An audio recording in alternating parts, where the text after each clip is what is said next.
Fire fighter के पास ऐसी कोई ड्रेस होती है, कुछ इक्विपमेंट्स होते हैं जिसकी वजह से अगर ब्लास्ट होता है तो बच सकता है? देखिए आर्मी में क्या है, आप बॉर्डर पे हैं पर you are fighting with gun. Fire fighting का जॉब जो है वो आपको फिजिकली ही करना पड़ेगा। जो जवान शहीद हुए इस वजह से हुए, किसी ने बताया नहीं। अंदर वो एलपीजी के सिलेंडर थे, वो फट गए क्योंकि ऊपर कोई रह रहा था। तो गया तो उसके पैर में कुछ टकराया, ऐसे देखा, टॉर्च देखी तो देखा एक बॉडी पड़ी है। फिर वो और आगे गया तो और बॉडी मिली, उसका कॉल आया तो टोटल 50 मेरे को फिगर हो रही, इतने लोग की डेथ हुई। ऐसा ऑपरेशन जहाँ पे आपको लगा है कि आज मैं गया, आज मेरी जान गई। आप कीर्ति नगर में एक फायर हुई थी, लकड़ी की वो फैक्ट्री थी, उसमें आग लगी थी। तो हमारे जवान जो थे पानी डाल रहे थे तो उसमें शटर बंद थे। तो मेरे बॉस से तो उन्होंने ये कहा कि तुम रुको और मैं जो हूँ कुछ शटर तोड़ने का सामान लेके आता हूँ। मैं मुड़ा, मैंने 2 कदम चलाए, बिल्डिंग गिर गई और माय बॉस डाइड।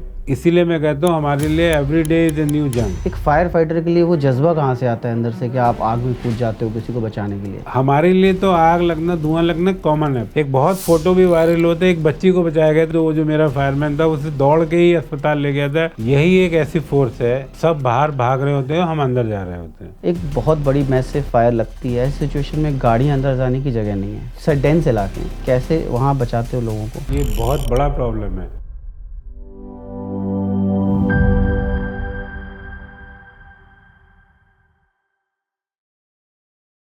नमस्कार दोस्तों, आपका फिर से एक बार स्वागत है दोबारा एक पॉडकास्ट में लिविंग वायरल के। आज हमारे साथ जो मेहमान हैं, बहुत ही ख़ास मेहमान हैं, बहुत सारे लोगों की जान बचाने वाले, अनेक डिफ़िकल्ट सिचुएशंस में काम करने वाले, ग्राउंड में काम करने वाले। ये डिपार्टमेंट ऐसा है जिससे आए हैं जो हमारे मुसीबत में सबसे ज़्यादा काम आता है। तो इस डिपार्टमेंट से, दिल्ली फायर डिपार्टमेंट से आज हमारे साथ हैं श्रीमान अतुल गर्ग जी, जो कि डायरेक्टर हैं दिल्ली फायर सर्विसेज के। सर बहुत बहुत स्वागत है आपका। Thank you so much for giving us opportunity to speak with you. आपका भी बहुत बहुत धन्यवाद मेरे को बुलाने के लिए। बहुत बहुत धन्यवाद sir. Sir fire department actually काम कैसे करता है? देखिए, मैं सबसे पहले ये बताना चाहूँगा कि फायर डिपार्टमेंट क्या क्या करता है, ये ज़्यादा इम्पोर्टेंट है। ये भी ठीक है। उसके बाद बताऊँगा कि फायर डिपार्टमेंट काम कैसे करता है। सिर्फ लॉ एंड ऑर्डर को छोड़ के फायर डिपार्टमेंट हर इमरजेंसी को अटेंड करता है जो भी सिटीजन को ज़रूरत है, चाहे वो किसी चीज़ से भी रिलेटेड हो। अच्छा, ये मैंने तो आप समझ गए कि लॉ ऑर्डर को छोड़ के कोई भी इमरजेंसी है आपके लिए, आपके पास अगर किसी सिटीजन के पास, वो हमें कॉल करता है तो हम रेस्पॉन्ड करते हैं, चाहे हमारे पास उसके लिए हम ट्रेंड हैं नहीं है, but we respond to every call of citizen. ये पहला तो हमारा ये आप कह सकते हो उद्देश्य है या आपका ये मोटिव है, जो भी आप इसको कहना चाहें। फायर सर्विस का एक कंट्रोल रूम होता है जहाँ से हम सारी कॉल, पूरे दिल्ली में सारी कॉल वहीं आती है। यही पैटर्न सब जगह होता है, बॉम्बे में भी यही है, दिल्ली में भी यही है, लखनऊ में भी यही है। ठीक। सिटीजन जो है उसमें कॉल करता है, वो कॉल हमारे पास आती है, हम उसकी डिटेल लेते हैं और जो भी नियरेस्ट फायर स्टेशन होता है वहाँ से हम गाड़ियों का मूवमेंट करते हैं। ठीक सर। गाड़ी जो है फिर जो भी हमारा जो इंसिडेंट है, आग लगी है, कोई और घटना है, वहाँ पे हमारे आदमी जाते हैं और उसके बाद जो है जैसे जैसे अगर रिक्वायरमेंट बढ़ती है, जो अफसर है वो उस फायर को हम लोग अपग्रेड कहते हैं कि सर हम पहुँच गए हैं यहाँ पे, 2 गाड़ियाँ हैं पर शायद 2 गाड़ियाँ और लगेंगी। तो उस हिसाब से जो है हम लोग कहना चाहिए इंफ्रास्ट्रक्चर को, गाड़ियों को हम मोबिलाइज करते हैं। ये एक नटशेल में छोटा सा ये है सिस्टम। सर इस केस में फिर एक एनडीआरएफ भी है डिपार्टमेंट, डिज़ास्टर मैनेजमेंट डिपार्टमेंट है गवर्नमेंट का। आपने कहा एक पुलिस हो गया है ना, एक आप हो गए। तो सर इसमें हमारा रोल, जैसे आपका रोल है, आपका रोल हर सिचुएशन में है, एनी क्रिटिकल मोमेंट आप जा सकते हो। यस, मैंने बताया ना, सिर्फ लॉ एंड ऑर्डर छोड़ के अगर दंगे भी होते हैं तो भी हम जाते हैं। जैसे देखिए अगर बम की कॉल होती है तो भी अभी स्कूल में आपने देखा होगा, दिल्ली में सब स्कूलों में कॉल आ रही थी, बम की कॉल है, मेल आया था। तो हम भी सब जगह रिस्पॉन्ड करते हैं क्योंकि अगर कोई बम है या कोई दंगा है, कोई आग जलने की घटना हो सकती है तो हमें आग को ही बुझाना है। तो हमारा काम लॉ एंड ऑर्डर नहीं है, बट हमारा काम लॉ एंड ऑर्डर में बैकअप, उसका कोई फॉल आउट होगा उसमें हमें हमारी जरूरत पड़ सकती है तो हम स्टैंड बाय सिचुएशन। जैसे बम में, अगर बम मान लीजिए फटा या ब्लास्ट हुआ, तो हमेशा अगर कोई बम ब्लास्ट होता है it is followed by fire, तो हमारी ज़रूरत पड़ेगी। तो ऑलमोस्ट इन ऑल कॉल्स हमें रिस्पॉन्ड करना है, हम जाते हैं, हर एक कॉल में हम जाते हैं। सर आपने 22 साल अपनी ज़िंदगी के दे दिए हैं अभी फायर डिपार्टमेंट को। आपने शुरू किया होगा, बहुत यंग एज में शुरू किया होगा, आपने बहुत सारे लोग देखे होंगे अपने टीम में बनते हुए, जाते हुए। तो सर कैसा एक एक्सपीरियंस होता है फायर डिपार्टमेंट में काम करने वाले व्यक्ति का, क्या उसके अनुभव होते हैं लाइफ के? देखिए फायर डिपार्टमेंट का काम ना बिल्कुल अलग है। हम्म, दुनिया में ऐसी कोई, ये मैंने बहुत जगह कहा है, अगर आप देखेंगे यूट्यूब में, उसमें यही एक ऐसी फोर्स है, जब सब बाहर भाग रहे होते हैं हम अंदर जा रहे होते हैं। राइट। आग लग गई है, कोई और बात। दूसरा, अगर आप हमें देखेंगे, जैसे आर्मी है, मैं आर्मी को वो नहीं कह रहा हूँ कि आर्मी का रोल कम है, उसको पता है कि दुश्मन है सामने है, तो वार सामने से आएगा। हमें ये नहीं पता है कि वार किधर से आएगा, क्या मतलब किधर से बिल्डिंग गिरेगी, आग की लपट किधर से निकलेगी, किधर से ब्लास्ट आएगा, यू नेवर नो। तो हमारा रोल जो है बहुत ज़्यादा क्रिटिकल होता है कि आप, और हर जगह जो है, हर सिचुएशन नई सिचुएशन, जैसे मान लीजिए आपकी बिल्डिंग है, इसके दरवाजे अलग है, इसके अंदर सामान कुछ सही और बात है, है। कहीं गोडाउन जाएंगे हम तो उसमें कुछ और चीज़ें। तो मैं हमेशा ये कहता हूँ कि हमारे लिए every call is a war and it is a different war, every time is a different war. Different equipment की रिक्वायरमेंट है, डिफरेंट सामान की ज़रूरत होगी, डिफरेंट केमिकल की। जैसे कि आप देखिए कोई लोग फंस गए हैं तो we need a different issue, fire है तो we need a different equipment and other thing. अगर मान लीजिए कोई बम ब्लास्ट की घटना है तो उसके लिए हमें कुछ अलग चीज़ें चाहिए। तो हमें हर एक कॉल के लिए डिफरेंट तरीके से तैयारी करनी पड़ती है, और ये रियली एक टफ काम है। बिल्कुल सर, बिल्कुल टफ काम होगा।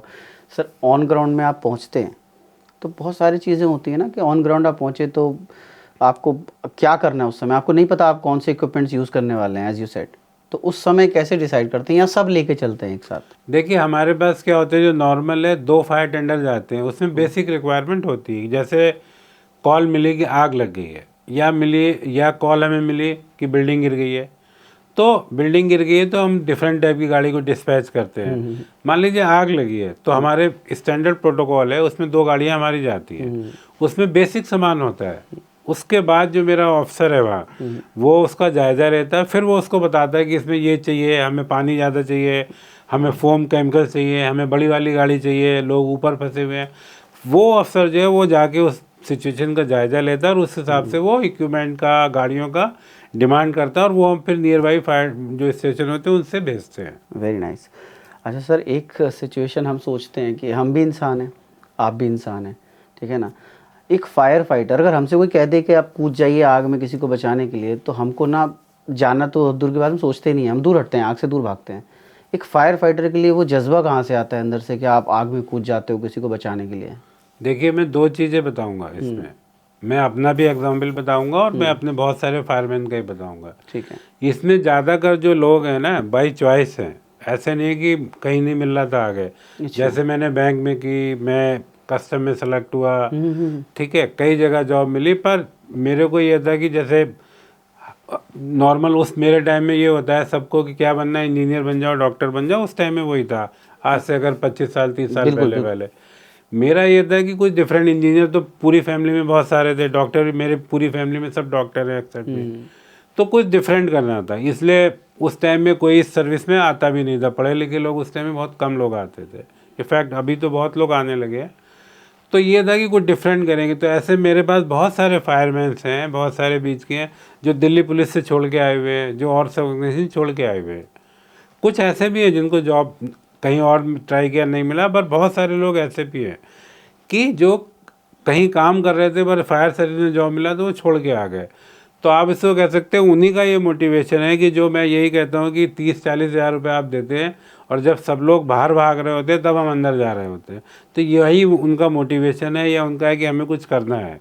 और इसीलिए मैं कहता हूँ हमारे लिए every day is a new जंग, हर डे एक वार है, हर फायर एक जो है अलग तरह की है, और उसमें हर आपको जो डिसीजन लेना होता है वो हर टाइम डिफरेंट होता है। इसका कोई स्टैंडर्ड प्रोटोकॉल नहीं हो सकता कि आप जाके ये करोगे। आप सिचुएशन को देखोगे, बिल्डिंग कैसी बनी है, कोई बिल्डिंग आड़ी है, कोई अनऑथराइज है, कोई ऑथराइज है, कहाँ से आप चढ़ेंगे, कहाँ से आप उतरेंगे, कैसे निकालेंगे, ये ऑन द स्पॉट डिसीजन लिया जाता है। इसमें मतलब कोई प्रोटोकॉल नहीं हो सकता है इसका। ओके।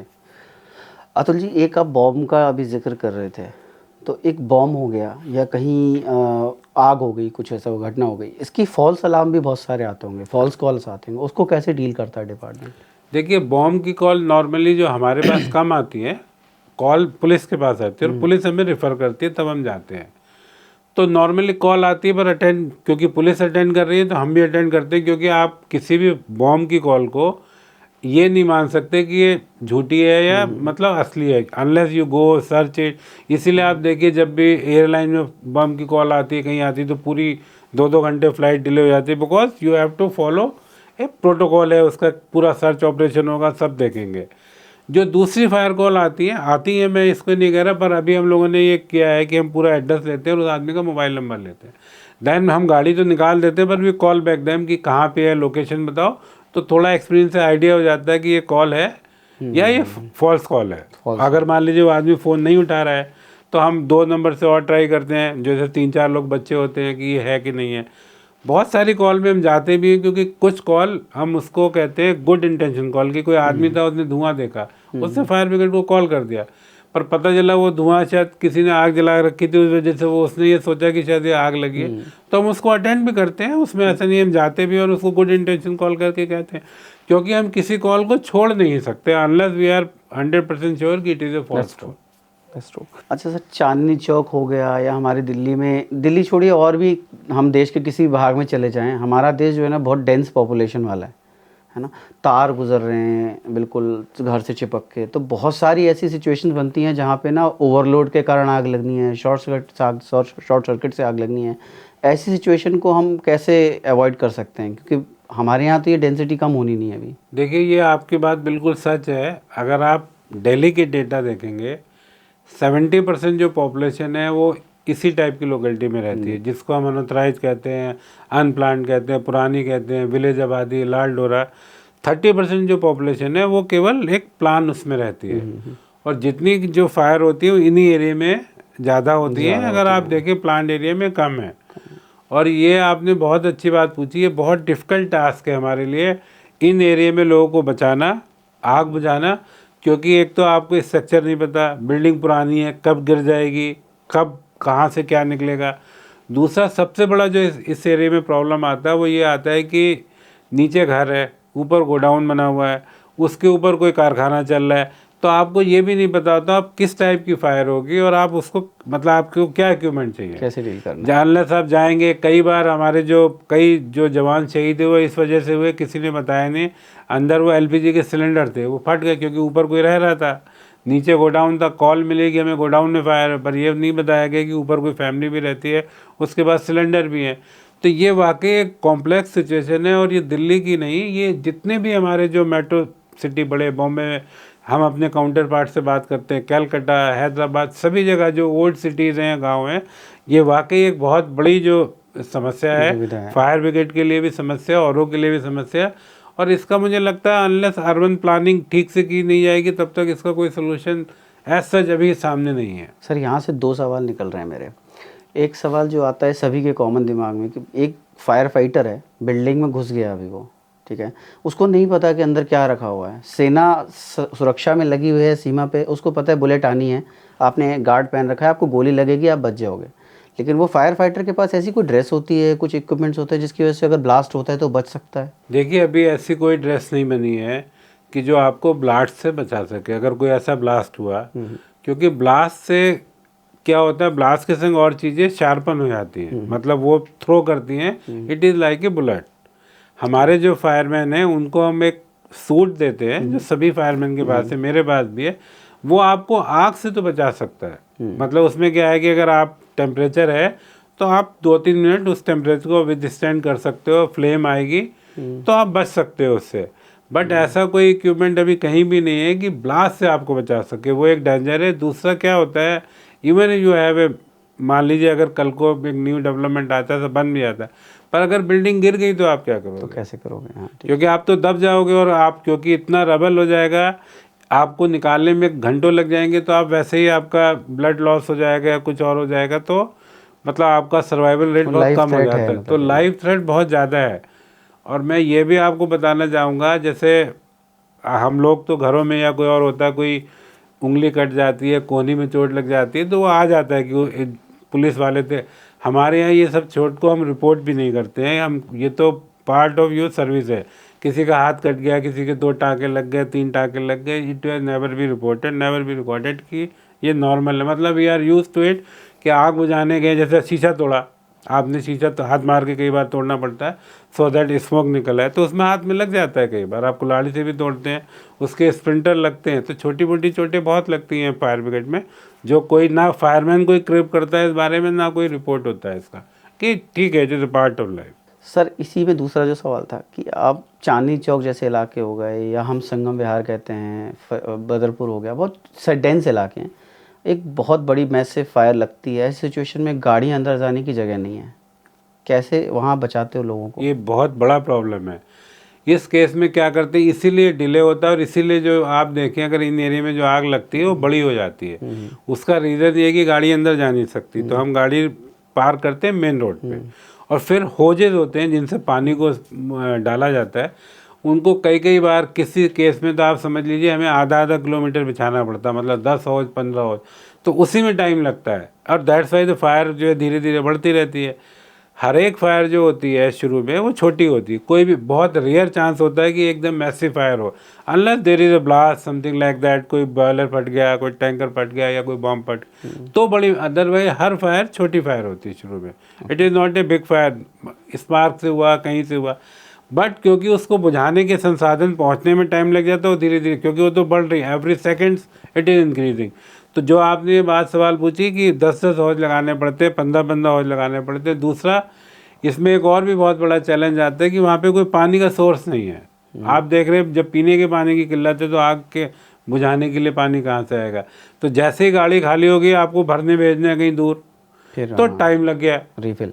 और दूसरा क्या होता है, मेन रोड भी इतनी नहीं कि आप 20 गाड़ी खड़ी कर सके, वहाँ भी 1-2 ही गाड़ियाँ खड़ी हो पाती हैं, फिर आप गाड़ियों को दूर पार करते हैं, वहाँ से एक खाली हुई एक बेस से, तो दैट इज़ ए, इसको हम लोग कहते हैं बेसिकली फील्ड मैनेजमेंट या on side management, water management. तो इसीलिए टाइम ज़्यादा लगता है, और दैट्स इज़ द रीज़न कि इन एरिया में जो आग लग जाती है वो काफ़ी बड़ी हो जाती है धीरे धीरे, चाहे चांदनी चौक में लगे या इसमें लगे, because fire keep on every second, fire जो है ना मल्टीप्लाई होती है। तो सर ये जो फायर की है कैपेसिटी है, आपने 2 टैंकर भेजे हैं, अभी स्टैंड बाई में भी रखते हैं आप लोग कुछ कि एकदम से? नहीं, देखिए टैंकर तो हमारे पास 250 हैं, पूरे दिल्ली में करीब 250 फायर टैंकर जो हमारे फायर टेंडर हैं।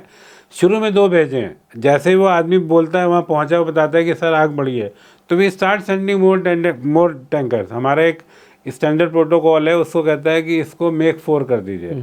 मेक 4 का मतलब हो गया कि 4 टेंडर और भेजने हैं, 2 चले गए हैं, मिनिमम 4 और भेजने, और मान लीजिए उसने कहा मेक 6 कर दीजिए, इट मीन्स 8 फायर टेंडर जाएंगे। तो हमने जिससे, क्योंकि उस टाइम में वो कहे कि 2 ये भेजिए 2 ये, तो एक प्रोटोकॉल हमारा बना हुआ है, जो अफसर हमारा साइट पे जाता है वो उसको make 4, make 6, make 8, medium, serious, तो उस हिसाब से प्रोटोकॉल है, इसमें 20 गाड़ी जाएंगी, इसमें 10 गाड़ी जाएंगे, ये गाड़ियाँ जाएंगी, वो ऑलरेडी एक बना हुआ है, तो उससे काफ़ी आराम रहता है। सर अभी रिसेंट टाइम्स में ना मुखर्जी नगर में एक रेस्क्यू किया था दिल्ली फायर डिपार्टमेंट ने, करीब 35 लड़कियों की जान बचाई थी एक पीजी से।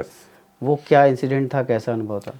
देखिए वो काफ़ी, मतलब आप कहें काफ़ी चैलेंजिंग भी था, क्योंकि एक तो सारी लेडीज थी, दूसरा क्या था, आग लगी और उसमें धुआं भर गया, बहुत ज़्यादा धुआं भर गया, और वो ऐसी जगह थी जहाँ गाड़ियाँ भी मुश्किल से पहुँची थी। तो उसमें हमारे एक फायर अफसर थे, क्योंकि वो जिप्सी से जाते थे, मतलब छोटी गाड़ी से, तो he was the first one two reach, even fire tender could not reach at that time.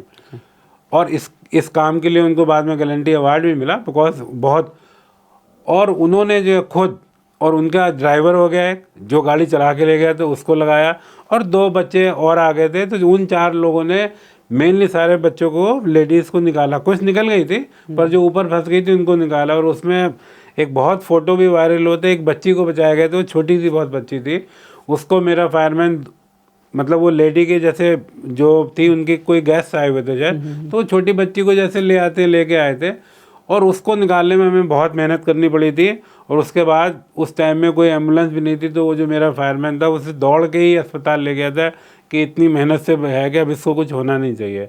तो that was really very very tough experience, saving all the 35। उसमें कोई डेथ नहीं हुई थी, बहुत मतलब फॉर्चुनेट हम थे कि अदरवाइज़ कोई हो जाता तो हुआ नहीं था, सभी लोगों को बचा लिया गया था।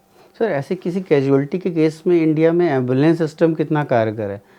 अभी आपने बताया कि आपके फायरमैन ने बचाया, अभी वो लेके खुद भागा है पैदल, तो why not ambulance was there? नहीं, एम्बुलेंस थी, क्योंकि आप देखिए ना 35 लोगों को निकाला गया, सभी को एम्बुलेंस से भेजा गया, क्योंकि जो भी निकलता है, क्योंकि देखिए हमारे लिए तो आग लगना, धुआं लगना कॉमन है, पर जो नॉर्मल आदमी होता है वो ट्रॉमाइज हो जाता है और बिल्कुल मतलब कहना चाहिए उसको होशो हवास उसके हो जाते हैं।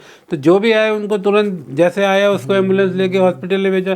That was the reason there was a delay some. Otherwise Delhi में ना एम्बुलेंस का इतना इशू नहीं आता है। हम जिस कॉल पे भी जाते हैं तो उस कॉल में साइमल्टेनियसली 102 जो हमारी एम्बुलेंस की सर्विस है उसको जाता है और वहाँ से जो है एम्बुलेंस 2 से 3 डिपेंडिंग अपॉन हम उसको सम्मन कर सकते हैं एज मच एज एम्बुलेंस का। दिल्ली में इसलिए से इतना प्रॉब्लम नहीं है। सर एक इमारत है, आप वहाँ पहुँचते हो, पूरी इमारत में धुआं भरा हुआ है, आपको कोई आइडिया नहीं है कि अंदर क्या चलने वाला है, तो ऐसी सिचुएशन में पहली चीज़ क्या करता है फायर डिपार्टमेंट?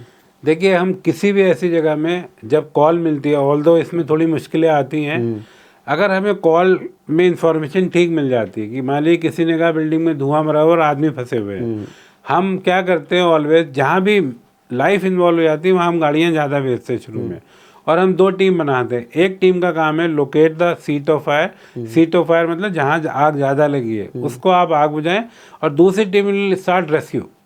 बिकॉज दोनों चीज़ें इंपॉर्टेंट है। हम अगर आग को दबा देंगे, पानी से बुझा देंगे तो धुआं कम होगा, गर्मी कम होगी, हीट कम जाएगी, तो हमें बचाने में आसानी होगी।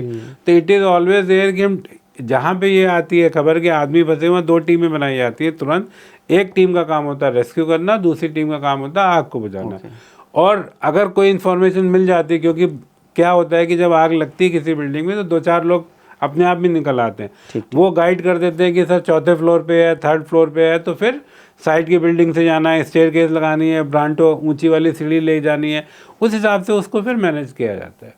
सर एक हाइपोथेटिकल सिचुएशन पूछूं, लेट्स सपोज फायर डिपार्टमेंट से कोई बंदा है, घुसता है, आपको पता है कि 2 लोग हैं कमरे में, अभी एक इस कमरे में एक इस कमरे में, आप एक ही को बचा सकते हैं, कैसे डिसाइड करते हैं कि किसको बचाना है?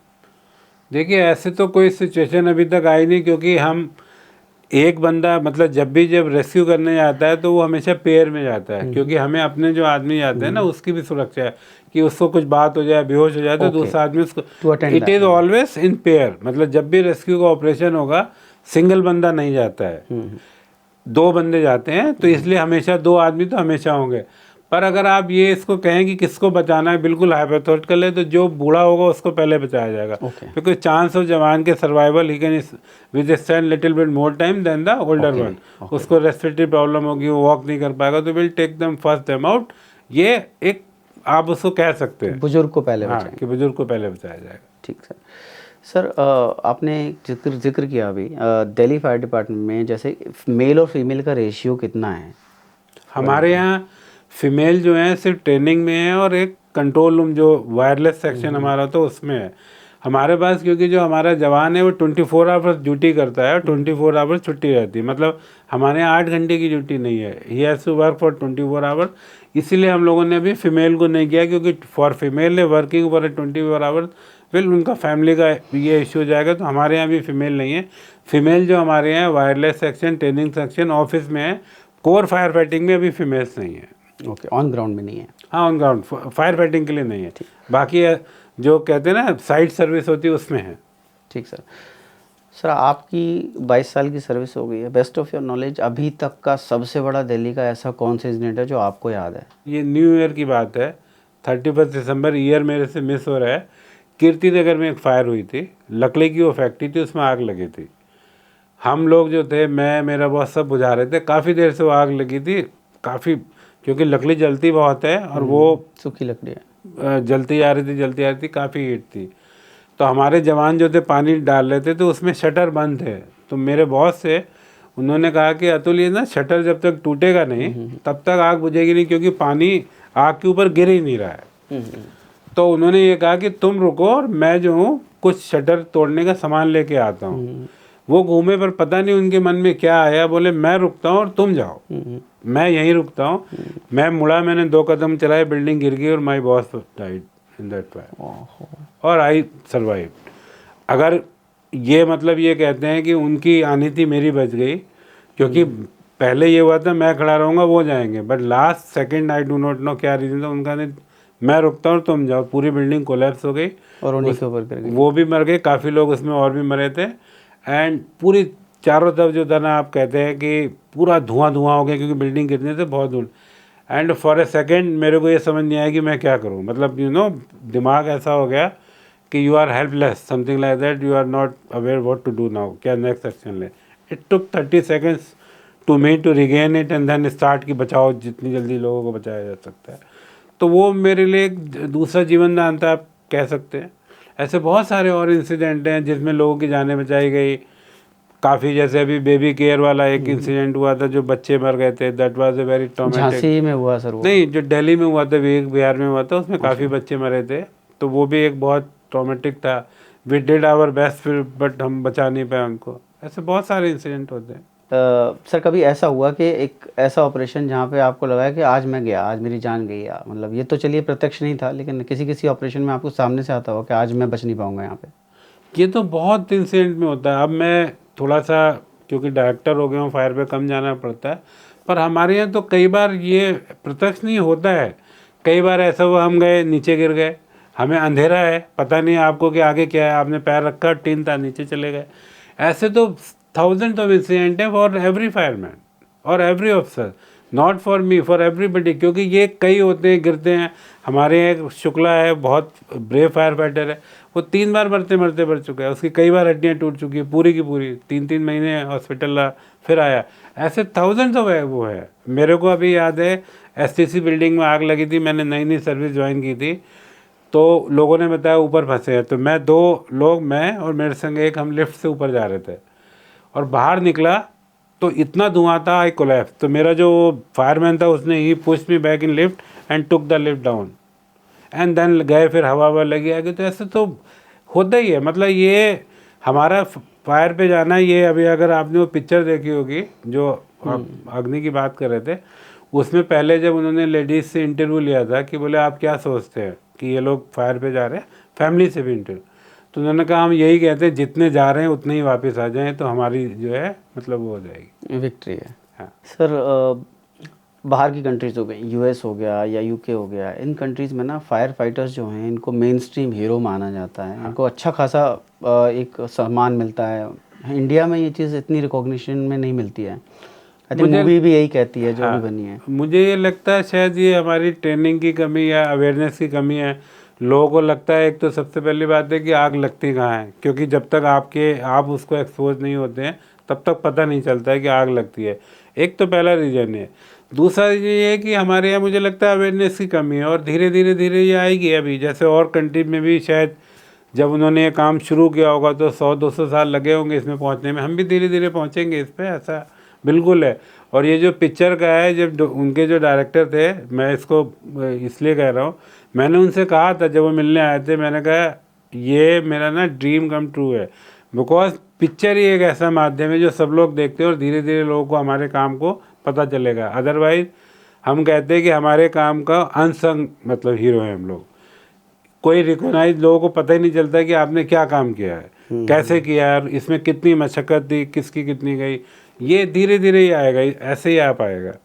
सर अग्नि ने एक चैलेंज और दिखाया है सोसाइटी को, जो अमेज़ॉन पे लाई हुई है, कि ना फायर फाइटर्स की लाइफ वैसी होती है कि एक तो रिकॉग्निशन नहीं मिलते हैं, और अगर मर जाते हैं तो उसके बाद कंपनसेशन भी कुछ खास नहीं है। तो इस पे कुछ कहेंगे आप? ये आपकी बात बिल्कुल ठीक है। दिल्ली में हम लोग फॉर्चुनेट एनफ है, हम कहेंगे ज़रूर कि दिल्ली में गवर्नमेंट ने जो भी आदमी फायर में मरता है उसको 1 करोड़ रुपये देते हैं दिल्ली का। बट ये सिर्फ दिल्ली में है। हमारे बहुत सारे, मेरे अभी 1 हफ्ता पहले की बात है, सूरत में मेरे काउंटर पार्ट थे, बोले सर कोई इसका नोटिफिकेशन दो, हमारे यहाँ कुछ भी नहीं मिलता है। कहते सैलरी मिल रही थी, पार्ट ऑफ जॉब है। कहीं 5 लाख रुपए मिलते हैं पंजाब में, कहीं 2 लाख रुपए मिलते हैं। ये आपकी बात सच है कि जो फायर हमारे जो जिनकी डेथ हो जाती है फायर पे, एक्सीडेंट करते हैं, कंपनसेशन की कमी है। दिल्ली में नहीं है पर और जगह है। बट अभी धीरे धीरे जो है गवर्नमेंट वहाँ की इस बात को रिकॉग्नाइज भी कर रही है, बढ़ा भी रही है, अवेयरनेस आ रही है। अवेयरनेस आ रही है। बट ये बात आपकी बिल्कुल ठीक है कि कंपनसेशन बहुत कम है। देखिए पहला तो मेरा ये कहना होगा, कोई भी अमाउंट डेथ को पूरा नहीं कर सकता, पर इतना पैसा जरूर मिलना चाहिए कि उसकी फैमिली जो है ठीक से सर्वाइव कर जाए। वो अभी नहीं मिलता है। दिल्ली में ये प्रॉब्लम नहीं है, बट और स्टेट्स में है। बिल्कुल ठीक बात है आप। सर एक और चीज़ है कि maybe I am sticking around this web series because वो फायर डिपार्टमेंट का एक बड़ा पिक्चर दिखाती है, ब्रॉडर पिक्चर दिखाती है। बट उसमें एक चैलेंज और हमने देखा कि हम कहते हैं ना मेरा बाप पुलिस में है, भाई मेरा बाप ये है, लेकिन कोई भी बंदा ऐसे नहीं बताता कि मेरे पापा फाइटर उसमें है, फायर ब्रिगेड में है। ये सोसाइटल चैलेंज क्यों है?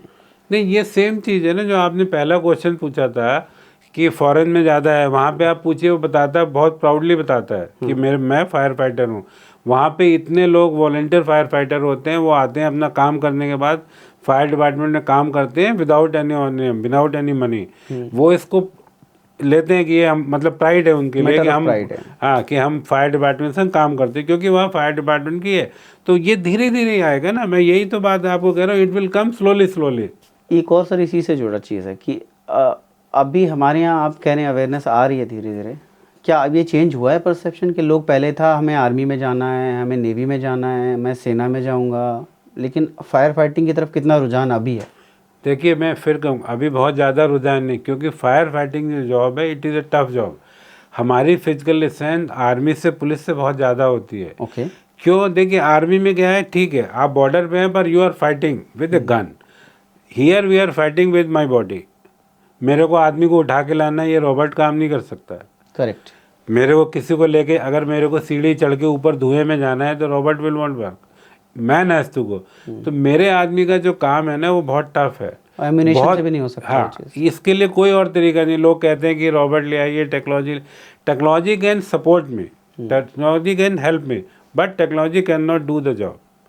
फायर फाइटिंग का जॉब जो है वो आपको फिजिकली ही करना पड़ेगा। आदमी जाएगा, पानी लेगा, हौज डालेगा, ऐसे ऐसे गली है, उसमें कुछ रोबोट नहीं चल पाएगा ना। किसी को रेस्क्यू करना है तो रोबोट नहीं कर सकता वो, you have to go take a decision then do it. So ये टफ भी जॉब है, लोग इसको करने में डरते भी। इसके लिए बहुत ही, जिसका माइंड सेट होगा वही इसको कर सकता है। बट यस, अब लोग आते हैं, क्योंकि जब हम पहले, तो ये मेरे को बताया जाता जब मैंने जॉब नहीं किया था, कि भाई गांव में गए, किसी के फादर थे, बोले खाली बैठा है, छोरे को चलो वहाँ भेज दो। पर अब जब फॉर्म निकलते हैं तो काफ़ी नंबर, संख्या में लोग भरते हैं। इससे पता चलता है कि लोग इस जॉब को रिकॉग्नाइज करने लगे हैं। तो गवर्नमेंट जॉब है और ठीक है।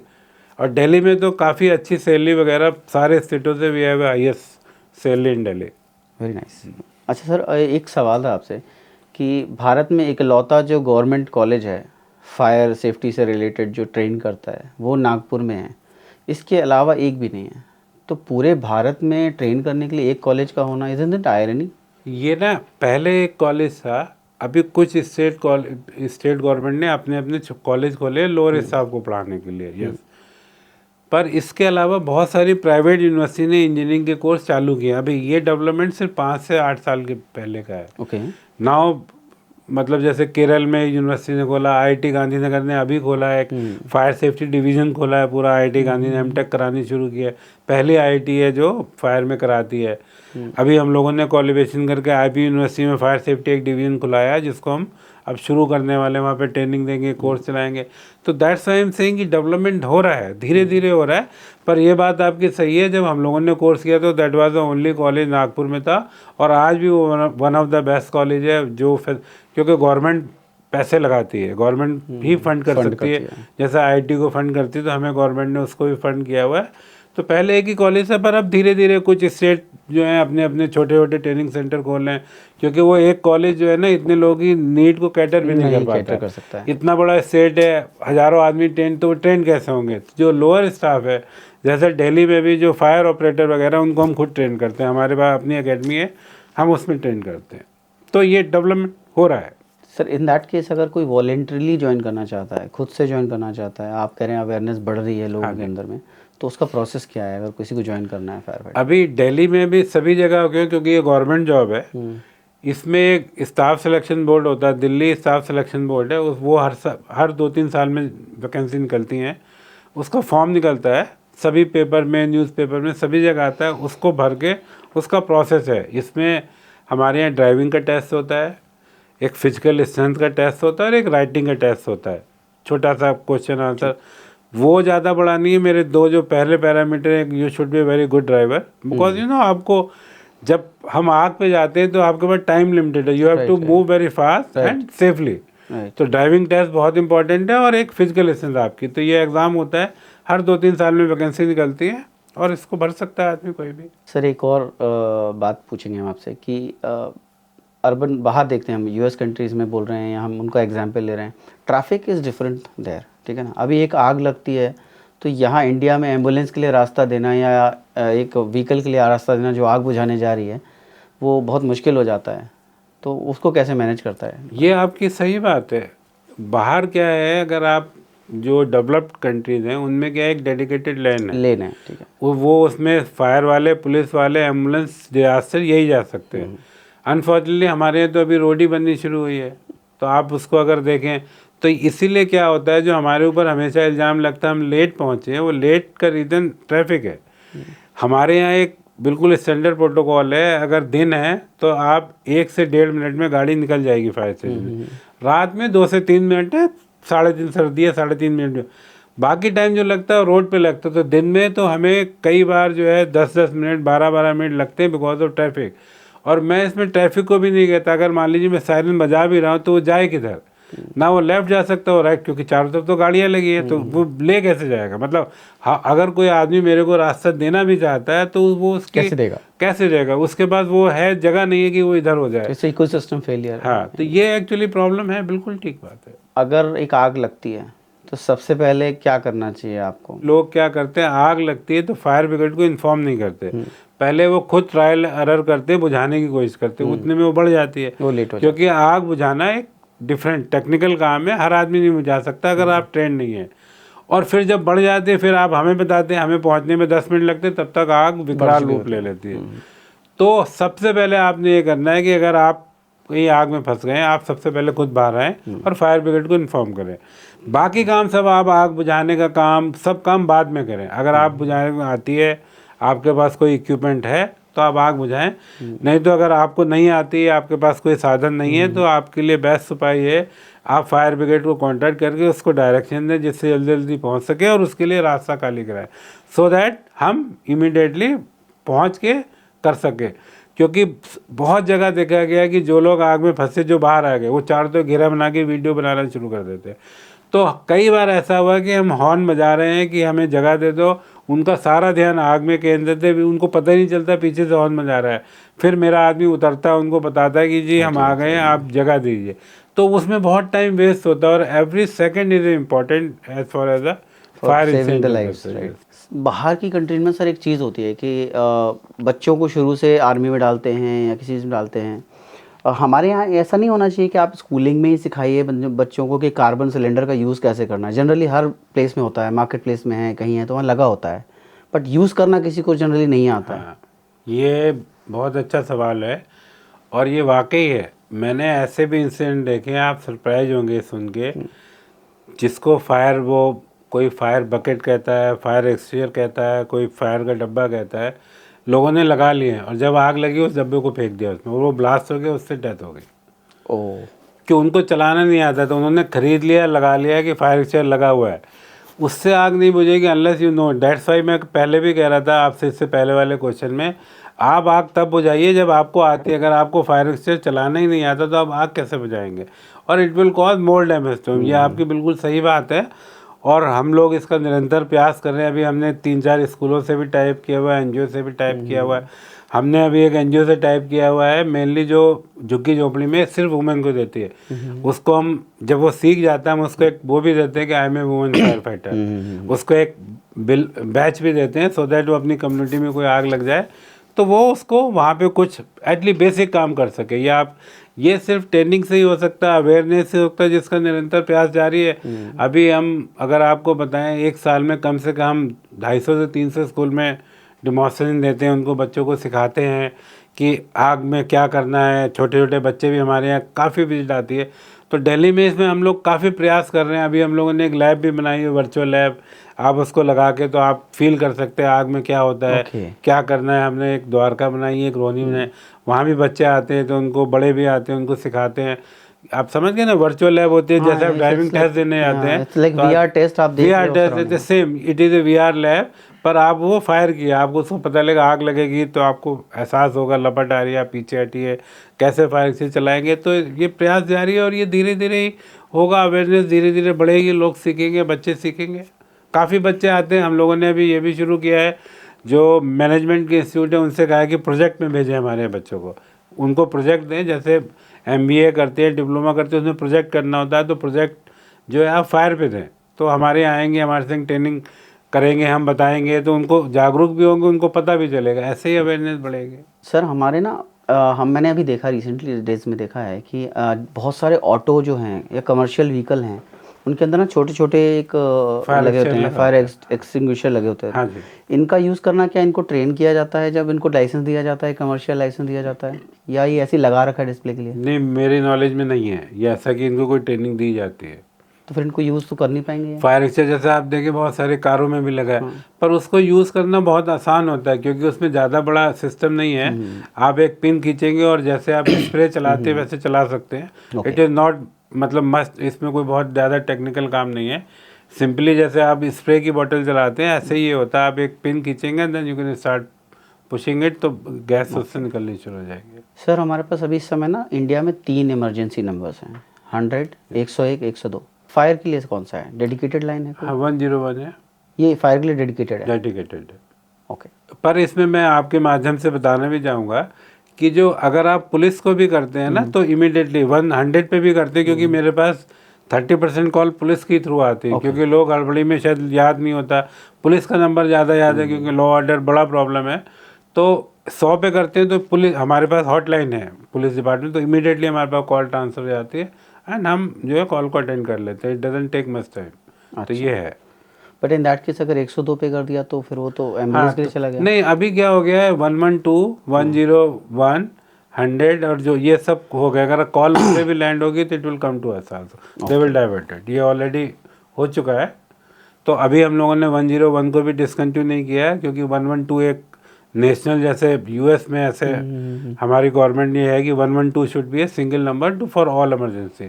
तो वो हो गया, पर लोगों को धीरे धीरे पता चला, इसलिए इसको भी रखा गया, उसको भी रखा गया। अभी ये और प्रोसेस में डायल 112। हाँ, डायल 112 हो गया, तो एनी कॉल आप 112 को कॉल कर सकते हैं। अभी इवेंट की बात कर लेते हैं हम।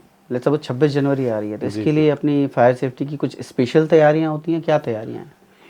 नहीं, देखिए 26 जनवरी में तो क्या होता है कि जितने भी फंक्शन हैं, क्योंकि झांकियाँ भी लगती हैं, कुछ और भी हो रहा है, तो सबके लिए जो है हमारा बिल्कुल एक प्रोटोकॉल बना हुआ। ऑलमोस्ट अगर आप कहें 26 जनवरी पे हमारी कम से कम 10 से 15 गाड़ियाँ तो स्टैंड बाई में जाती है हमारी। और जब जिस टाइम में ये जो होता है परेड, उस टाइम में उस लाइन के जितने भी स्टेशन हैं वो बिल्कुल अलर्ट मोड पे रहते हैं कि अगर कोई बात होता नहीं है कभी, आज तक कभी 26 जनवरी में कोई ऐसा इंसिडेंट बड़ा हुआ नहीं, बट यस हमारी प्रिपरेशन पूरी रहती है। हर जगह जो भी एक वल्नरेबल पॉइंट है वहाँ मेरी गाड़ी रहेगी।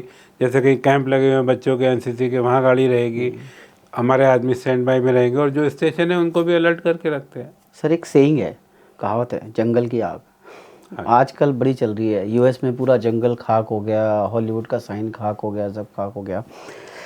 कुछ लोगों का कहना है ये लगाई गई है आग, ऐसा भी हो रहा है या ये रैंडम हुआ है? और ऐसे में क्या रिएक्ट करते हैं, मतलब इतनी बड़ी स्टेल उसमें आग लगी है तो? देखिए, ये जंगल की जो आग है ये हमारे भी पहले उत्तराखंड में भी लगी थी, कई बार लग चुकी है, छोटी छोटी लगती रहती है। लगाई गई है और नहीं लगाई गई ये तो एक जांच का विषय है। बट अगर जंगल में एक बार आग लग जाती है तो इसको बुझाना बहुत मुश्किल है। ये बहुत, क्योंकि देखिए पेड़ पत्ते कूड़ा करकट सब जलने वाला है, और specially in case of summer अगर ये लग गई तो ये वाइल्ड फायर, इसीलिए कहते हैं वाइल्ड फायर की तरह फैली, बहुत तेज़ फैलती है। इसका सिर्फ उपाय ये होता है कि नॉर्मल जो पुराना है कि आप एक एरिया को जलने दें और बाकी में बीच में गैप पैदा कर दें, कंपार्टमेंटेशन बना दें। उसका मतलब ये होगा कि बीच के पेड़ गिरा दें आप, so that fire will not continue नहीं होगी। आपको बीच में बैरियर बनाना है, तो उसमें बैरियर बनाने में क्या करते हैं, जेसीबी से आप गड्ढे खोद देते हैं, बड़े बड़े नाले जैसे रिवर जैसे बना देंगे, गैप हो जाएगा, fire will not circulated. That is the only way. And इसीलिए आप कहीं भी अगर जंगल में आग लगती है तो देखिए महीनों चलती। पहले ऑस्ट्रेलिया में लगी थी, लगी रही, महीनों लगती, क्योंकि फिर बुझाना बहुत मुश्किल होता है कि आप जितना पानी पोर करते हैं उससे ज़्यादा वो आग बढ़ती, क्योंकि वो सब कुछ जलने वाला है, सब कुछ है। तो it is one of the toughest fire to extinguish. Sir अभी रिसेंट एक हादसा हुआ, दिल्ली जयपुर हाईवे में एक एलपीजी सिलेंडर गया और वो एक यू टर्न लेते हुए व्हीकल से टकरा गया। उसमें मैसिव फायर हुआ, बहुत लोग अनफॉर्चुनेटली दे डाइड। इस ऐसी सिचुएशन में ना फायर डिपार्टमेंट, जो लोकल फायर डिपार्टमेंट है, उनका रिस्पांस टाइम कितना होता है और क्या करते हैं, कैसे बचाते हैं? देखिए, ये ना पेट्रोलियम का टैंकर था। अच्छा। मतलब जिसमें गैस होती है, पेट्रोल होता है, और ये वाकई सेंसिटिव होता है। अगर आप देखें पेट्रोलियम के टैंकर के पीछे बहुत सारी चीज़ें लिखी होती हैं, ये गैसोलीन है, इसका ये पॉइंट है, ये पॉइंट है। ये जो इंसिडेंट था इसमें क्या हुआ, एक्सीडेंट हुआ, एक्सीडेंट की वजह से लीक हो गई। एंड लीक होने के बाद ये वेपर क्लाउड बना। जब भी एलपीजी या कोई चीज़ गैस एटमॉस्फेयर के कांटेक्ट में आती है वह वेपराइज हो जाती है और ये फिर उड़नी हवा के संग जानी शुरू हो गए और जहाँ भी उसको स्पार्क मिलेगा वो वहाँ जलेगी और पूरा वेपर क्लाउड जो जलेगा। इस केस में भी यही हुआ कि 500 मीटर दूर जाके जो निकला एक्सीडेंट के बाद से जो लीकेज शुरू हुई और जो उसका क्लाउड बना वो दूर तक चलता गया और 500 मीटर जब जाके उसको मिला तो उसमें जो भी उसकी रेंज में था वो सारे जल गए। ये बहुत ही मतलब डेंजरस है। लोग इसके बारे में अवेयर नहीं होना ये चाहिए था कि that area should be immediately vacated, मतलब आप पूरा खाली कर दें जहाँ जहाँ वो क्लाउड जा रहा है। तो उसका यही रिस्पॉन्स है क्योंकि ऐसे बहुत सारे केस है। मैंने इंडस्ट्री में भी पहले काम किया है। ये इंडस्ट्री में जहाँ पेट्रोलियम होती है इसमें कई इंसिडेंट इसी वजह से हुए, इग्नोरेंस की वजह से कि क्लाउड बन गया, फायर सिक्योरिटी वालों को कम्युनिकेट किया गया, वो बेचारे अपनी जिप्सी लेके आए और वो क्लाउड में चले गए और क्योंकि वो स्पार्क देती है गाड़ी जल्दी, वो आग भी लग गई और वो पूरी जीप भी जल गई। ये इसमें बहुत बड़ा रिस्क है। सर अभी हम बात कर रहे थे जो वेब सीरीज़ की हम बात कर रहे थे अग्नि की। अब सर अग्नि में एक और चीज़ दिखाई है कि ज़्यादातर फायर सेफ्टी वाले बेचारे काम कर रहे हैं, हार्ड वर्क कर रहे हैं और उनका क्रेडिट कोई और ले जा रहा है। तो ये ऑन ग्राउंड में सच में होता है? बहुत ज़्यादा तो दिल्ली में तो ऐसा नहीं है। मैं इस बात को बिल्कुल वो कहूँगा कि ऐसा नहीं हुआ कभी आज तक मेरे टेन्योर में कि काम हमने किया हो, पुलिस वालों ने लिया हो। We have a very good relation with, but होता है यस, हम कहीं कहीं और स्टेट में सुनते हैं कि काम किया था पर बाद में आ गए। जैसे हमारे यहाँ भी अगर आप देखें, मैं किसी को वो नहीं कह रहा, अगर शुरू में क्या है हर फायर में पहला फायर हो या कोई इंसिडेंट हो, सब चाहे अर्थक्वेक हो, सबसे first responder local fire brigade होती है। हम पहुँच गए, उसके बाद जो है एनडीआरएफ है, उसके बाद वो सब बाद में आना शुरू होते हैं। कई बार ऐसा होता है, हमने भी देखा है दिल्ली में कि credit is going to somebody else although they came after 2 hours। yes, ये होता है कई बार क्योंकि फर्स्ट रिस्पॉन्डर अब एनी कॉल में फायर ब्रिगेड, क्योंकि लोकली हमें अवेलेबल है। एनडीआरएफ को तो मैसेज जाएगा फिर वो आएंगे क्योंकि वो 24/7 स्टेशन नहीं है, उनकी बटालियन है, वहाँ से आएंगे। तो इट टेक्स अराउंड 1 से 1.5 आवर तो दिल्ली में भी लग जाता, बाकी का तो 2 घंटे भी लगते हैं। अब सर एक बहुत बड़े हादसे की बात करेंगे। 9/11 हुआ, एक प्लेन आता है और वो घुस जाता है बड़ी बिल्डिंग में, पेंटागन में वो हम घुस जाता है। ऐसी बड़ी सिचुएशन में क्या कोऑपरेशन होता है किसी भी स्टेट फायर डिपार्टमेंट का, पुलिस का, डिज़ास्टर मैनेजमेंट का? देखिए वो पहली घटना थी वर्ल्ड में ऐसी कि एक प्लेन आया, घुस गया और बिल्डिंग पूरी गिर गई, क्योंकि वो बिल्डिंग लोहे की बनी हुई थी। ओके। क्योंकि लोहे का जो मेल्टिंग पॉइंट है, अगर एक बार हीट हो गई तो स्टार्ट मेल्ट हो जाता है। दैट इज़ द रीज़न ये हो गया। उसके बाद से कई सारी टेक्नोलॉजी चेंज हुई, उसके जो है बीम को, ट्रसेस को जो लोड लेते हैं उन पे फायर पेंट किया जाएगा, उनकी क्लैडिंग की जाएगी, जिससे in case of fire they should melt. Okay. क्योंकि अगर आप कंक्रीट के कॉलम देखिए उसकी स्ट्रेंथ स्टील से ज़्यादा होती है इन केस ऑफ फायर। और ये देखिए बहुत कोऑर्डिनेटेड एफर्ट होता है किसी भी फायर में या किसी भी डिजास्टर में, और वही सबसे बड़ा चैलेंज है। किसी भी अगर आप कोई इंसिडेंट होता है, अर्थक्वेक आता है या कोई और, अगर कोऑर्डिनेटेड जो है एफर्ट नहीं होंगे तो आप सर्वाइव ही नहीं करेंगे। आपका जो कहना चाहिए जो लोगों को बचाने का रेट है वो बहुत कम हो जाएगा। तो इसमें सभी की ज़रूरत है। ऐसा कोई भी डिपार्टमेंट नहीं है, चाहे वो डिजास्टर मैनेजमेंट है, पुलिस है, क्राउड कंट्रोल करना, आपने फूड एंड सप्लाई है, जो लोग घायल हो गए निकले उनको खाना भी देना है, पानी भी देनी है, उनके लिए टेंट भी लगाने। तो disaster management is very very wider, मैंने कहना चाहिए बहुत बड़ा सब्जेक्ट है और इसमें बहुत सारी एजेंसियों का। इसीलिए आप देखिए डिजास्टर मैनेजमेंट में नॉर्मली डीएम या उसको लगा सकता है, so that he can direct all the agencies. Okay. So that traffic की भी ज़रूरत है, आपको इक्विपमेंट क्रॉस कमांड इशू हो जाता है, तो इसलिए उसमें फेयरली सीनियर लेवल का आदमी लगाया जाता है। एंड अगर कोऑर्डिनेटेड एफर्ट नहीं होंगे तो then nothing can be done. Sir हमने एक हादसा देखा, 26/11 हुआ हमारा, उसमें हमने एक बहुत बड़ा आयरनी देखी कि मीडिया जो है ना, पुलिस और किसी भी डिपार्टमेंट से पहले मीडिया पहुंच जाता है। तो ऐसी किसी सिचुएशन में मीडिया कितना अफेक्ट करता है काम को, लेट्स सपोज फायर डिपार्टमेंट के काम को? देखिए फ़र्क तो पड़ता है। है ना। आप क्या होता है कि मैं भी होता है, अभी बल्कि एक बार ऐसे कॉल आई थी तो everybody wants to that information. मेरे को इतने कॉल आ गए तो मैंने एक ग्रुप बनाया हुआ, तो मैंने डाला कि unless you stop calling me I can not provide the information. मेरे को आप इन्फॉर्मेशन लेने के लिए फ़ोन ही खाली नहीं कर रहे हैं कि एक गया है, मैं कितने काटूंगा। और दूसरा क्या होता है, वैसे दिल्ली में फिर भी सिचुएशन इज़ बेटर है कि क्योंकि मीडिया वाला पहुंच जाता है। कई बार मेरे को भी खबर मीडिया से मिलती है कि सर बड़ी आग लग गई है, आप इन्फॉर्मेशन दीजिए, बिकॉज उनके अपने रिसोर्सेज होते हैं बहुत। मैं फिर भी ये बात कहूँगा कि दिल्ली में पुलिस का और फायर का कोऑर्डिनेशन बहुत अच्छा है, क्योंकि नॉर्मली पुलिस हमसे पहले पहुँचती है, क्योंकि पुलिस पिकेट पे होती है, तो वो ऑलरेडी कॉर्डन ऑफ थोड़ा कर लेते हैं, इतना ज़्यादा प्रॉब्लम नहीं आता है frankly speaking in Delhi, because police हमसे हमेशा पहले ही पहुँचती है। दो आदमी 3 आदमी तो पहुँच ही जाते हैं, क्योंकि जो भी पिकेट वाला होता है वो तुरंत आ जाता है and he start taking care of our self कि थोड़ा भीड़ कंट्रोल कम हो जाए, थोड़ा रास्ता मिल जाए फायर टेंडर को, हो जाता है। तो बहुत ज़्यादा दिक्कत नहीं आती है। बट यस, इंफॉर्मेशन लेने के लिए मेरे को ये कई बार ये प्रॉब्लम आई है कि मैं इंफॉर्मेशन ले ही नहीं पा रहा हूँ, सो दैट आई कैन मतलब इंफॉर्मेशन देने के लिए मेरे पास भी फुल डिटेल आनी चाहिए। तो उस टाइम में कई बार दिक्कत आती है, बिल्कुल ठीक बात। और कई बार क्या होता है, ओवर एग्जेट भी कर देता है मीडिया। वो भी थोड़ा सा एक होता है कि फायर छोटी सी लगी, वो उसको कहते हैं जी बहुत बड़ी आग लग गई, ये हो गया। तो मैं कहता हूँ कि ये इतनी बड़ी आग नहीं है जितनी बड़ी आप आग बता रहे हो। हमें पता है कि ये छोटी सी है, डोंट से, क्योंकि आप टीवी में दिखाना तो ये पैनिक सिचुएशन भी हो सकती है। आप एकदम दिखा दें इतनी बड़ी आग लगी, एम्स में लगी आग। एक मेरे को याद है इंसिडेंट, इतने फ़ोन आ गए मेरे को। उस दिन बुखार था, तो मैं उस दिन अपने घर पे रेस्ट कर रहा था, मेरे अफसर गए तो वो पूरे उसमें आने लगे, एम्स में आग लग गई, बहुत बड़ी आग लग गई। तो मेरे को फीवर में जाके फिर प्रेस को कंट्रोल करना पड़ा। मैंने कहा भाई इतनी बड़ी आग नहीं है, रेस्ट अश्योर, कोई नहीं मरेगा, हम इसको बुझा लेंगे, आप आराम से, घबराइए मत, मतलब rest assure. And after that उन्होंने ये भी कहा कि भाई उनका स्टेटमेंट आ चुका है, it is not a big fire, the fire is under control. तो ये होता है, ये this is called press management होता है। आप जाते हैं, कहते हैं, मिलते हैं, ये तो पार्ट ऑफ लाइफ है, for not for fire, for any incident. कोई भी इंसिडेंट होता है तो प्रेस पहुंच जाती है, क्वेश्चन पूछती है, ये उनका काम भी है। 26/11 में सर हमने ये लाइव देखा वो चीज़ कि आप मीडिया में बता रहे हैं आग लगी है, इस विंग में आग लगी, इस विंग में आग लगी।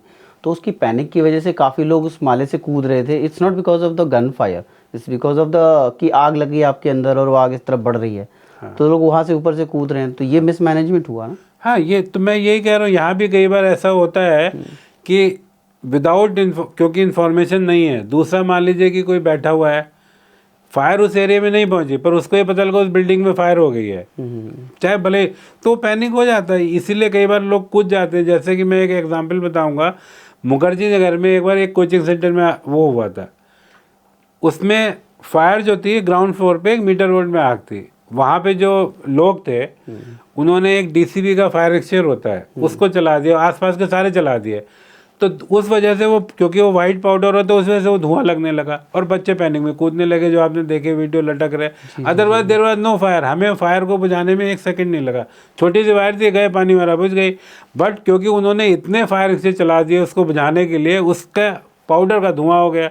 अब ये कोई रिकॉग्नाइज कर नहीं पाया कि ये पाउडर, ये धुआं आग का नहीं है, पाउडर है, नथिंग टू वरी। पर बच्चे पैनिक हो गए, उन्होंने रस्सी से लटक गए, कोई कूद गया, और it was so much panic in this. तो यस, ये एजुकेशन की कही है, नॉलेज की कमी कही है, या थोड़ा पैनिक हो गए इसलिए हो गया है। सर इन केस आप फायर फाइटर नहीं होते तो क्या होते हैं? मुझे लगता है तो फायर फाइटर होते। मैंने बताया, मैंने बैंक में ज्वाइन किया, कस्टम में ज्वाइन किया, फिर मैं इंडस्ट्री में रहा, और then I decided I will do something different, I will not do the routine job. मतलब मेरा ये बिल्कुल शुरू से था, जब मैं बड़ा हुआ था, कि मैं रूटीन का काम नहीं करूँगा। मतलब जो सब करते हैं वो काम नहीं करना, money should not be A criteria. तो आई थिंक, मुझे नहीं लगता अगर मैं और कुछ कर पाता फिर तो मैं बिजनेस ही करता, मुझे नहीं लगता, क्योंकि मैं बनिया फैमिली से हूँ। हमारे यहाँ बिजनेस क्योंकि सभी रिश्तेदारों में कोई करते हैं, बट आई थिंक मेरे लिए, क्योंकि और उस टाइम में बहुत आसान भी था, उस टाइम में तो कोई पढ़े लिखे लोग फायर में जाते भी नहीं थे। तो आई थिंक मुझे नहीं लगता कोई प्रोफेशन में कर भी पाता। सर एक और हमारे यहाँ बहुत चलता है कि हम कुछ अंधविश्वास पाल लेते हैं अपने अंदर में।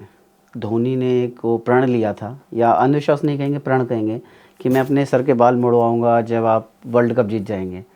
तो उस सिनेरियो में एक जवाब मांगेंगे आपसे कि कोई ऐसा भी होता है कि आप अंधविश्वास रखते हैं कि यार ये चीज़ सिचुएशन कंट्रोल हो जाए, मैं जाकर 10 लड्डू चढ़ाऊंगा, 1 किलो वो चढ़ाऊंगा, ऐसा कुछ? देखिए ये तो नहीं है, पर ये ज़रूर होता है जब भी कोई फायर कॉल होती है तो सभी जवान भी, इसीलिए हमारे सब फायर स्टेशन में एक छोटा सा मंदिर है। ओके। सभी में छोटा सा है, मतलब वो पब्लिक के लिए नहीं, हमारे लिए। हम फायर कॉल पे जाते हैं तो हम हाथ जोड़ के ही जाते हैं। ये तो बिल्कुल अंधविश्वास है कि भगवान हम जा रहे हैं तो वापस भी आ जाएं, ये बिल्कुल सच बात है। आप इसको एक शक्ति कह लीजिए, उससे हमें मिलती है, या कुछ पावर मिलती है, बट यस सभी फायर स्टेशन में है, छोटा बड़ा, बहुत छोटा सा है, पर है सभी जगह है। ये तो मैं इस बात को डिनाई नहीं करता हूँ। सर एक लास्ट सवाल है, लेट्स सपोज आपकी राह पे कुछ और लोग हैं जो चलना चाहते हैं, तो अभी आज की डेट में DSSB आपने जो बताया एक तरीका दिल्ली के लिए हो गया, नेशनल लेवल पे कोई एग्ज़ाम है, कुछ है, जैसे एक बॉडी है?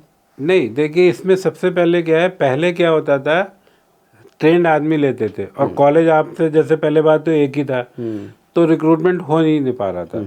इसीलिए अब सब स्टेट ने क्या किया, लोअर लेवल पे वो डायरेक्ट अपना एडवर्टाइजमेंट निकालते हैं, रिक्रूट करते हैं, उनको ट्रेन करते हैं। ऊपर के अफसर अभी भी कॉलेज में ही ट्रेंड होते हैं, उसको कहते हैं सब ऑफिसर, जो सब इंस्पेक्टर रैंक का होता है, स्टेशन ऑफिसर, SHO रैंक का, और उसके ऊपर इंजीनियरिंग की ब्रांच होती है, वो अभी भी नेशनल फायर सर्विस कॉलेज में होते हैं। पर बाकी हर स्टेट अपना अपना एग्ज़ाम होल्ड करता है। यूपी में जैसे यूपी फायर सर्विस है, वहाँ पे वो लोग अपना स्टेट सिलेक्शन बोर्ड है, उससे करते हैं। सभी स्टेट ने अपना किया, क्योंकि हमारे पास ये चारा ही नहीं था कि हम कॉलेज का वो देखते रहे, क्योंकि कॉलेज कितने लोगों को ट्रेन कर सकता है जब एक ही कॉलेज था पहले। तो इसीलिए हर स्टेट ने अपनी अपनी एकेडमी बनाई, अपने अपना रिक्रूटमेंट किया और अपनी अपनी ट्रेनिंग देते हैं।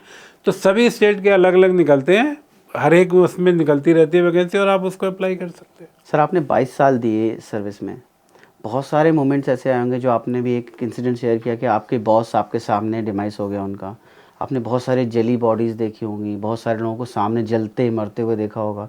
ऐसी सिचुएशन में सर अपना मेंटल बैलेंस कैसे बनाए रखते हैं? देखिए ये बहुत टफ काम है। इसमें पहले ये क्वेश्चन शायद आपने मिस कर दिया, कहीं और पूछा था। पहला कि जब आपको कॉल मिलती है आप क्या सोचते हैं? मैं आपको सच बात बता रहा हूँ, आप किसी भी फायर अफसर से पूछिएगा, हम घंटी बजती है हमारे यहाँ, टर्न मैसेज करना, फायर कॉल पे आपको जाना है, उस टाइम दिमाग में कुछ नहीं आता। कपड़े आपने पहने, दौड़ते हुए कपड़े पहने, गाड़ी में बैठे, और ये लगता है किसी तरह से पहुंच जाए, हम बचा लें उसको। पहला तो ये। दूसरा क्या होता है, शुरू में जब नए ज्वाइन करते हैं बहुत विचलित होते हैं, पर धीरे धीरे आप टर्न्स में आ जाते हैं कि यस ये इंसिडेंट होते हैं, और हमारा काम है कि इनको बचाना और किसी जल्दी से जल्दी इनको हॉस्पिटल पहुंचाना। अभी भी आप देखिए हम क्या करते हैं, निकालते, जैसे मैंने कहा ना कि जब नहीं मिला तो लड़का दौड़ के चला गया बच्ची को लेके कि इसको कुछ हो ना जाए। तो ये एक है, पर धीरे धीरे आप बैलेंस बनाते हैं, क्योंकि आपका जॉब भी ये है, धीरे धीरे आप यूज टू भी हो जाते हैं इसको। टफ काम है, आदमी कई बार विचलित भी होता है। मैं इसमें एक बताऊँगा, ये इंसिडेंट मैंने बताया नहीं, अनाज मंडी में जो थी एक बार आग लगी, ये फिल्मिस्तान सिनेमा के पीछे है दिल्ली में। हमें कॉल मिली, घर में आ गए, राइट, 2-3 टेंडर चले गए, और छोटी सी आग थी, बुझ के धुआं था। तो हमारे यहाँ ये रूल है, आग बुझने के बाद है कि आप सर्च ऑपरेशन करोगे, कोई फंसा रह गया हो, कोई डूब गया, कोई बच्चा है मान लीजिए छुप गया और वो हो जाए। तो मेरा जो अफसर है, जो मैं बता रहा था, जिसकी कई बार हड्डियाँ टूट पड़ी, वो सर्च करने गया। तो अंधेरा था, सुबह का टाइम है, यही ठंड का टाइम था, बिल्कुल सुबह की बात है, 5-1 बजे की ये कॉल होगी, सुबह की बिल्कुल था। तो गया तो उसके पैर में कुछ टकराया, तो उसने कहा क्या टकराया, ऐसे देखा, टॉर्च देखी तो देखा एक बॉडी पड़ी है।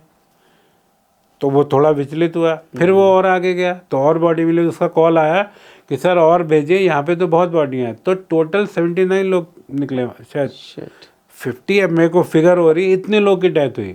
तो पता चला वो कारखाना था, कॉल हमें फायर उसकी दे दी उन्होंने कि घर है। तो अब घर में 2-3 लोग होते हैं, तो वो लेबर थे, वो काम करते थे, वहीं सोते थे। तो मतलब आप उसको कह सकते हैं कि हमें ये हुआ। और आग बहुत छोटी थी वो, क्योंकि गर्मी सर्दियों का टाइम था, सोते सोते धुआं गया और इनहेल हो गया।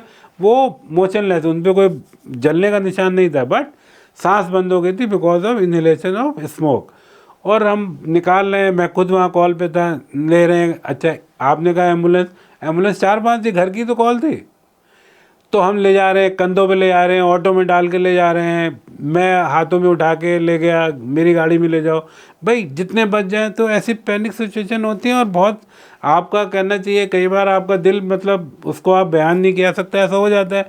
अगर आप 40 लोग इकट्ठे मर गए, 50 लोग की डेथ बॉडी देख रहे हैं और उनको निकाल रहे हैं, तो you can see the mental trauma क्या होगा। After all we are human being.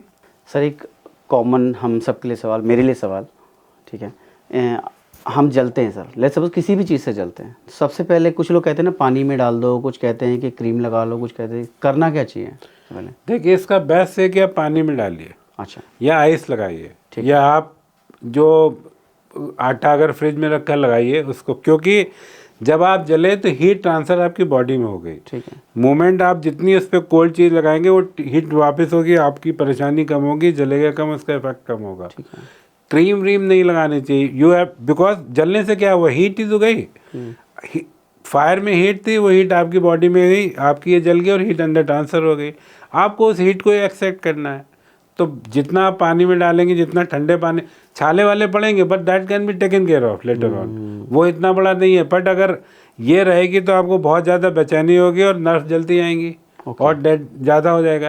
तो आपको इमीडिएटली पानी में डालना है और ठंडे पानी में डालना है। अगर आप ठंडे पानी में डालेंगे, आइस पैक लगाएंगे, आपकी पेन भी कम होगी और इट विल रिकवर फास्ट। छाले वाले पड़ेंगे बट वो that is a minor thing in case of, मतलब आप जलने से बहुत अच्छा है। Very nice sir. सर बहुत बहुत धन्यवाद, आपने हमें इतना समय दिया। कोई और लास्ट मैसेज आप अपनी तरफ से देना चाहेंगे सोसाइटी के लिए, जनता के लिए? यस, मैं 2 मैसेज देना चाहूँगा। पहला ये, फायर ब्रिगेड जो है वो आपकी हेल्प के लिए, हम पुलिस नहीं है। कभी भी आग लगती है सबसे पहले हमें बताएं, जितना जल्दी आप बताएंगे हम उतना जल्दी पहुंचेंगे और आपकी जान बचाएंगे, आपकी प्रॉपर्टी की जान बचाएंगे। दूसरा ये, जब भी अगर हम रोड पे हैं तो कोशिश के हमें रास्ता दें, क्योंकि हमारा फायर टेंडर अगर कहीं बाहर रोड पे है तो किसी की जान या प्रॉपर्टी बचाने जा रहा है, अदरवाइज वो फायर स्टेशन के अंदर खड़ा हुआ, वो बाहर निकला है, इसका मतलब कहीं इमरजेंसी है और हम किसी की जान माल बचाने जा रहे हैं। एक और तीसरा ये है कि हम आग ही नहीं बुझाते, हम किसी भी इमरजेंसी में हम आपको रिस्पॉन्ड करते हैं। मैं इसका एक छोटा सा एग्जांपल दूंगा। एक बार एक लेडी ने कहा उसके घर में सांप आ गया, ठीक है, मेरे कंट्रोल रूम में आया कि सर वो सांप आ रही है, हमारे पास तो सांप पकड़ने की कोई टेक्निक नहीं है, तो हम मना कर देते हैं।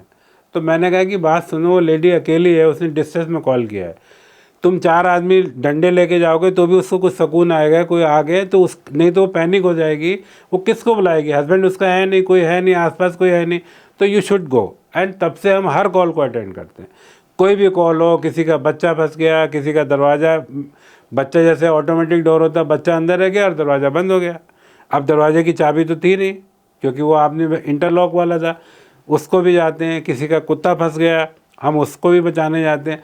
तो हम कोई भी कॉल को ना नहीं कहते। Any call, any city calling as far distress, we will go. मेरा ये कहना है कि आपको नहीं भी आता, अगर आप 4 आदमी पहुंच जाएंगे तो उस लेडी को कुछ तो हिम्मत मिलेगी, ये आ गए हैं और कुछ तो हेल्प होगी। उसके बाद हमें जिसको बुलाना है बुलाएंगे, पर एटलीस्ट द लेडी के पास ये है कि भाई मेरे पास 4 आदमी तो आए हैं, वो कुछ तो करेंगे। तो हम हर कॉल को अटेंड करते हैं और आप हमें हर कॉल दें, हमें हमेशा बुलाएं, यही मेरा एक संदेश। बहुत अच्छी बात है सर। हमारी लिविंग वायरल की टीम से सर, देश की तरफ से, हमारे लिसनर्स की वजह से, व्यूअर्स की तरफ से सर, आपके जज्बे को सलाम है। हमारे फायर फाइटर्स, ना कि दिल्ली के, पूरे देश के, उन सब के जज्बे को सलाम है। बहुत बहुत थैंक यू हमारा रेस्क्यू करने के लिए, और बहुत बहुत धन्यवाद सर आज ये इस नॉलेज स्प्रेड करने के लिए, हमारा पॉडकास्ट ज्वाइन करने के लिए। Thank you so much sir. आपका भी बहुत बहुत धन्यवाद मेरे को बुलाने के लिए, मेरे को ये मौका देने के लिए, जिससे ये जो भी मैंने बात कही है सारे लोग तक, दूर दूर तक पहुँचे और लोगों की जान माल बचे। बहुत बहुत धन्यवाद आपका। Thank you so much.